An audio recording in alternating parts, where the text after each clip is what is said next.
you. The next question goes to you, Mr. McClure, and it is from Aaron F. And it says, social mobility is diminishing in the U.S. today, according to several recent studies. Economists and experts attribute this to the growing amount of income inequality and inequality in socioeconomic conditions. The Democratic Party as a whole appears focused on income inequality, but what will you do specifically to make sure every individual can attain the American dream?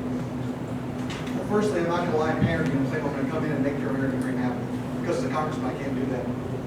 But I will tell you, as I've said many times before, I'm for individual liberty and complete equal treatment of the law.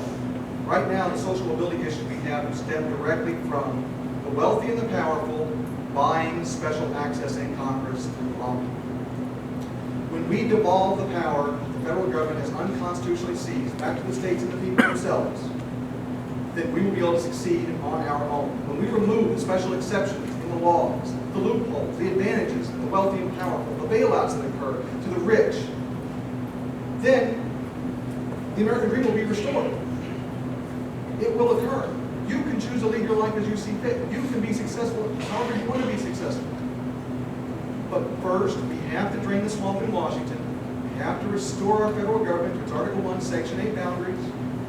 We have to take that power that belongs to you, all the power that our government possesses, at the local, the state, and the federal level, originates with the people. We, the people, must take our power back. Tell Washington to stop trying to run our lives. They are our servants, not our masters. When elected, I will be your public servant in Washington, fighting for your liberty and to reduce the burden of government on you in your daily life.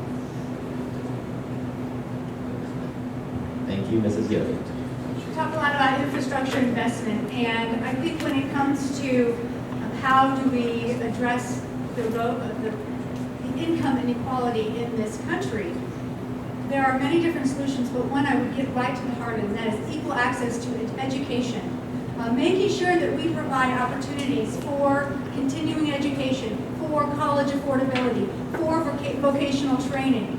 Whether or not you are a 3-year-old needing access to early childhood education, which we know for every $1 we invest, $7 gets returned, that's a great investment. I wish I could have such an investment with my dollars. We can make that kind of investment in our young, all the way up to a 55-year-old individual male who perhaps gets, his job gets outsourced or transitioned to a machine to do his job, which we see more and more in Indiana.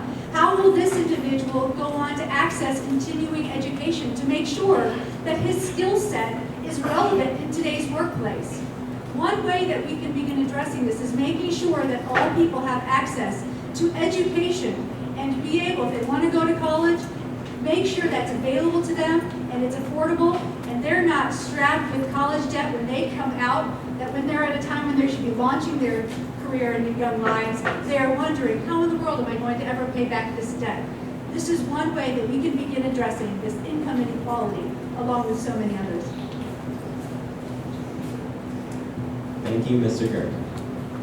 Well, addressing education, like she said, educating from pre all the way up to college, giving the grants the necessities to go to college.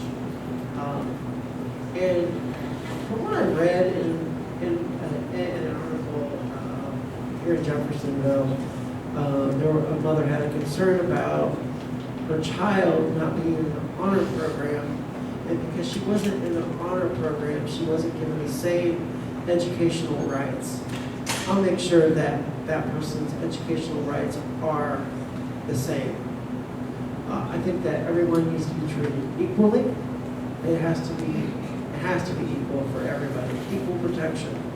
And we need to change our laws. We need to hold our politicians accountable. Someone said that justice is blind.